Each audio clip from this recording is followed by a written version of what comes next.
بسم الله الرحمن الرحيم الحمد لله رب العالمين والصلاة والسلام على سيدنا محمد وعلى آله وأصحابه وأتباعه أجمعين آمين. Allah Azza wa Jal says in the Quran, أعوذ بالله من الشيطان الرجيم بسم الله الرحمن الرحيم ثم سواه ونفخ فيه من روحه وجعل لكم السمع والأبصار والأفئدة قليلا ما تشكرون. He says that Allah subhanahu wa ta'ala gave Adam alayhi salam proportion, and he gave Adam alayhi salam from his ruh, and inshallah we'll explain that. Let's not jump into conclusions. And Allah Azza wa Jal made for you hearing, this faculty of hearing, and the faculty of sight and intellect. The Mufassirin have said that al-af'ida huna means intellect. And then Allah Azza wa Jal ends the verse by saying, it is very little the gratitude that you show. It is truly very little the gratitude that we show. If we think about these bounties of Allah subhanahu wa ta'ala, we'll realize how little this gratitude is. And inshallah, today's topic, it's about one of these bounties that Allah Azza wa Jal mentions in this verse, which is the soul, which is the ruh. And obviously, as you all know, we are discussing the poetry of Mawlana Rumi, so it will be from the lens of Mawlana Rumi. What does Mawlana say about the ruh, right? So I chose a few verses of Mawlana Rumi that actually in which he talks about the ruh, and inshallah that is what we will begin with. He says, جان نباشد جز خبر در آزمون هر که را افزون خبر جانش فزون. He says that the criterion by which the soul is judged, the criterion by which souls are differentiated, that criterion is how much those souls know Allah subhanahu wa ta'ala.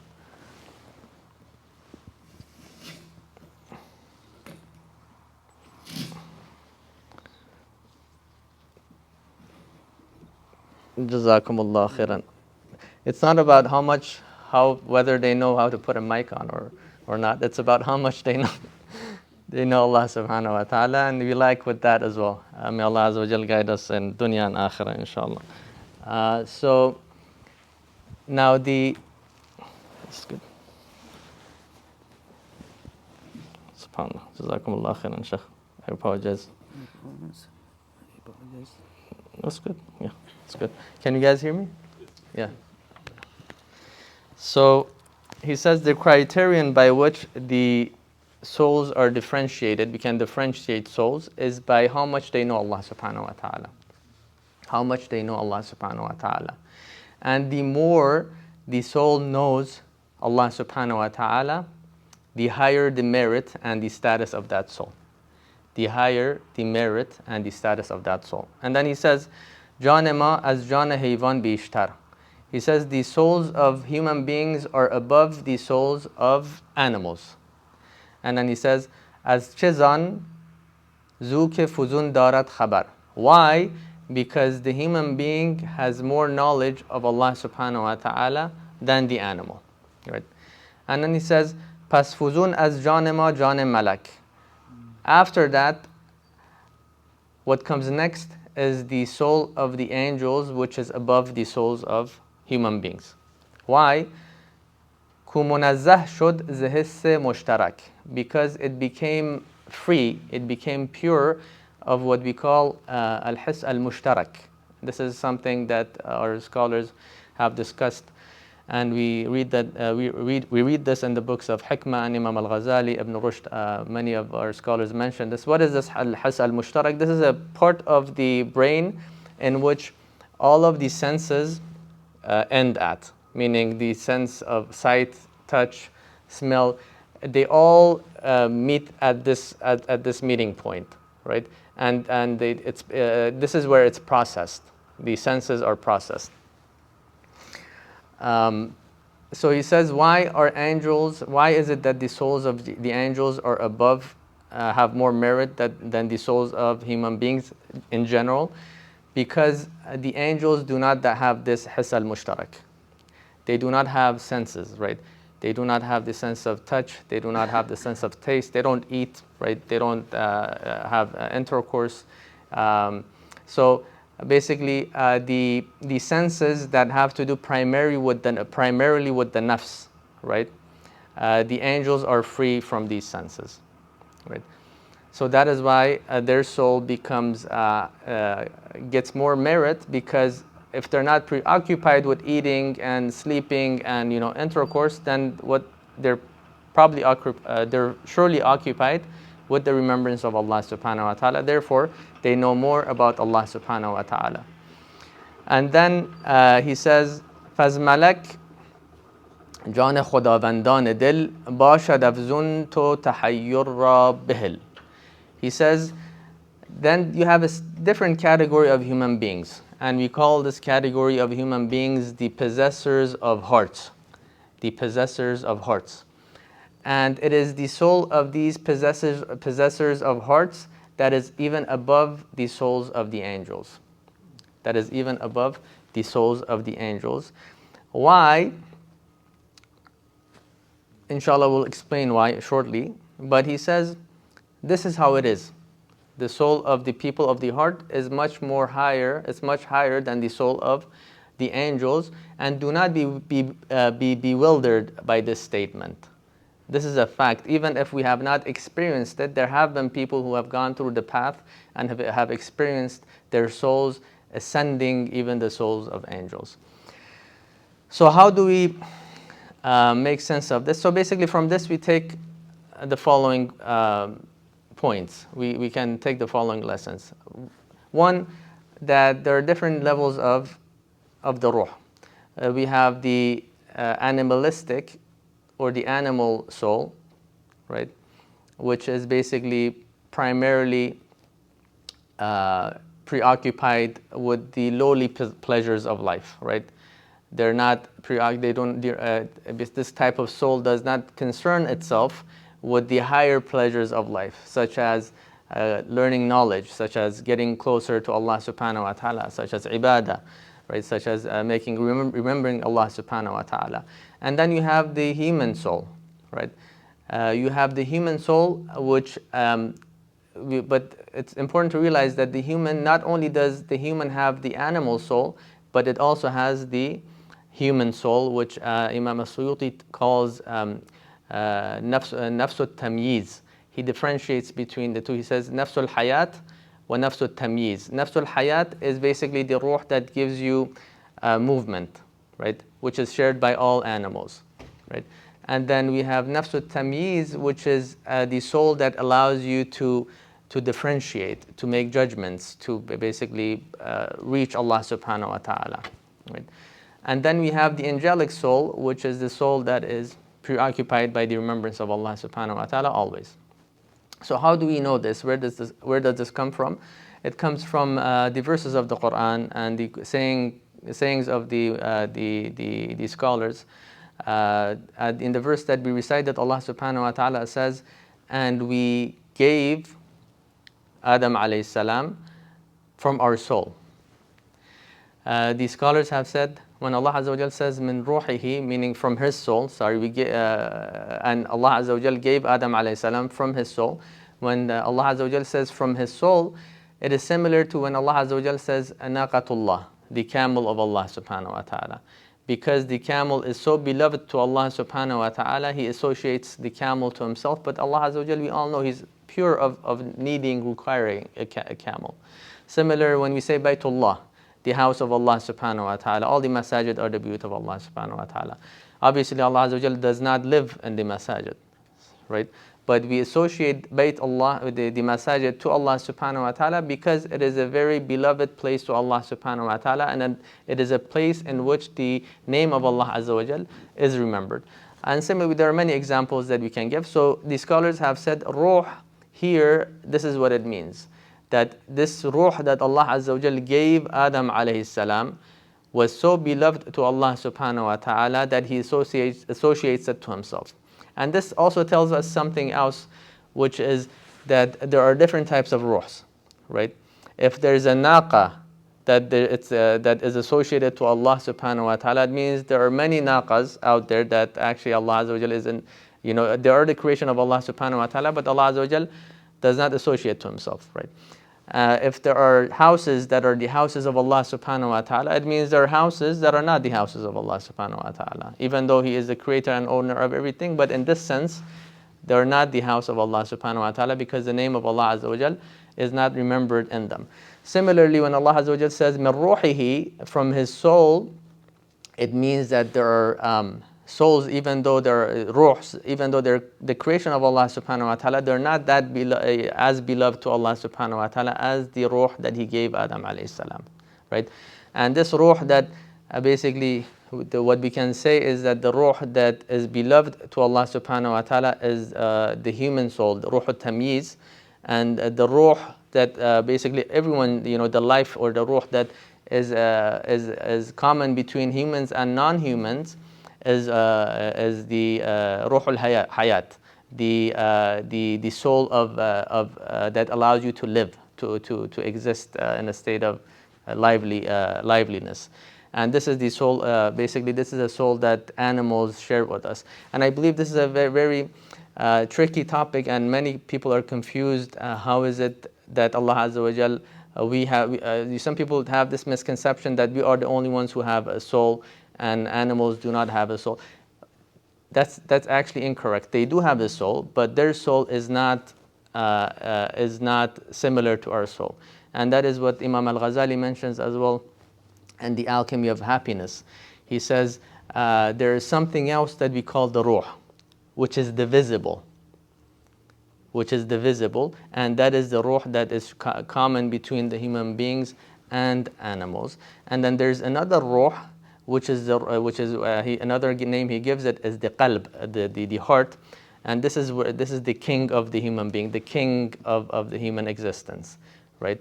And the aql is the intellect, is the vizier of the human, right? So when we say the human soul, we are talking about the king, right? We're not talking about the soul or the ruh that is common between animals and not, and human beings. So one thing to keep in mind here is that the human soul is what gives us awareness and allows us to differentiate between ourselves and others. That's why it's called ruh al-tamyiz, right? It allows us to know that I am me and you are you, right? And that's why there was a study done, Shaykh, that said the human babies, as soon as they're born, there is sign of consciousness in them, in the sense that when they hear another baby cry next to them, they realize that they may not be attended to, so they raise their voice when they cry. So they have a louder voice. So basically, pay attention to me and not the others, right? And the human babies are also something that's very, specific to the human beings, in the way that the human beings, use it as tears. Like other animals do not shed tear, like because of the same reasons that humans shed tears, right? So basically, this tells you that the consciousness of the human being is a level above than the consciousness of, if we can call the consciousness of the animals consciousness, but they have some type of awareness. Their awareness is mostly pleasure related, right? And pain, pleasure and pain. And for example, and that is why actually when the human being is preoccupied with pleasures, may Allah Azza wa Jal protect all of us, and hashakum jami'a. But this is something that we see when we are preoccupied with pleasures, we actually forget about everything, right? We're only in the state of pleasing ourselves, like when we're eating, right? When we're eating something good, like we could care less about anything else, right? So we are heedless, like that consciousness, like even though it's there, but we're not using that type of consciousness. Similarly with other types of pleasures, right, such as intercourse, such as any type of pleasure, when the human being indulges in it, they become heedless of everything else, right? So this is the human, this is the animal side of human beings. This is what we call the lower ruh that is common between the human being and the animals. And then a step above that, once the human being is done satisfying the nafs, then they're in the state of awareness, and they're like really aware of what's happening, thinking about things. And this awareness obviously goes up and down. It's not the same for everyone. Like we said, for Ahlul Qulub, it's way above, way up there. For people who are just getting by, it's very low, and it allows us to differentiate between ourselves, like you are you, you are you, I am me, right? And actually, there's a very interesting story mentioned by Mullah Jami rahimahullah in Haft Aurang. He says that there was a man living in the mountains who didn't see many people, a person every once in a while. And then he decided to come down the mountain and go to the city one day. So he goes to the city and he says he sees so many people at the same time and at the same place. He's actually shocked to see so many people. And he starts thinking to himself, he says, well, if I go to sleep and I wake up, I may lose myself. I need to, how do I find myself amongst all these people? He said, I need to, do something so when I wake up, I can find myself. So he said, he thinks about it and he ties a pumpkin to his leg. And there's another guy looking at it from far away, and he realizes what's going on. He decides to mess with him. And when he's sleeping, he goes and unties the pumpkin from his leg and ties it to his own leg. And he walks away. The poor man wakes up and looks at his leg. He sees there's no pumpkin. Now he's confused, where am I? Who is, where did I go? He starts looking around and he sees the person with the pumpkin tied to their leg. And he goes up to him and he says, who are you? He says, I am me. He says, if you are you, then who am I? Right? So this just tells you the blessing of consciousness, like being aware of who you are, right? Imagine you did not, we could be walking around. It's logically possible for us to be walking around eating, but not be aware of who we are, right? And this ruh, actually, it's one of the greatest blessings of Allah subhanahu wa ta'ala. And the challenge to people like the people who came up with the hypotheses or the simulation hypothesis, who say that actually humans, we may be in a simulation, and humans can actually create a soul in machines and so forth. And is the people such as Elon Musk, the challenge for them is not to create ruh al-tamyiz. That's way above them. The first challenge for them is to create ruh al-hayat, a machine that finds pleasure in eating, or electricity, right? That is the challenge. Once they get through that step, then they can think about other things. But that is obviously, we know, whoever studies electronics and software knows that a machine will never feel pain. And to have a ruh al-tamyiz, you actually need ruh al-haya.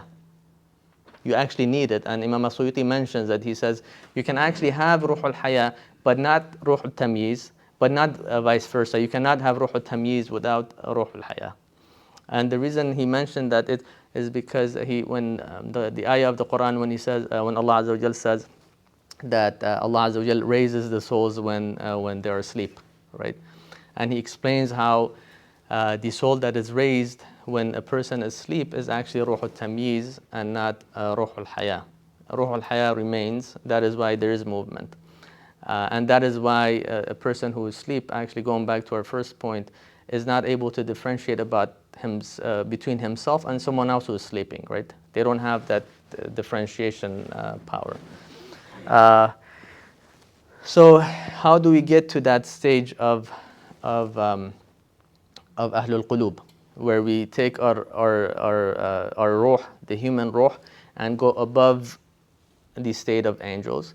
That is by making sure that the ruh, we not only we go past differentiating between ourselves and others to differentiating between us and Allah subhanahu wa ta'ala, to realizing that Allah Azza wa Jal is the highest of the high, right? To realizing that Allah Azza wa Jal is always watching us.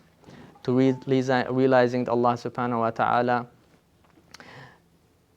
is the being without whom we would not exist. Literally, at every moment, if Allah Azza wa Jal decides for us not to exist right now, we would all perish, right? Now, coming into this state and remaining in this state will allow us to go above the state of angels, because angels do not have a choice to be in this state, right? But when you have a choice and you actually work your way up there, then you become much better than the angels. May Allah Azza wa Jal grant all of us the tawfiq to be able to attain this station, inshallah. And I would like to end here and have Shaykh Ahmad, inshallah, enlighten us. Jazakum Allah khairan.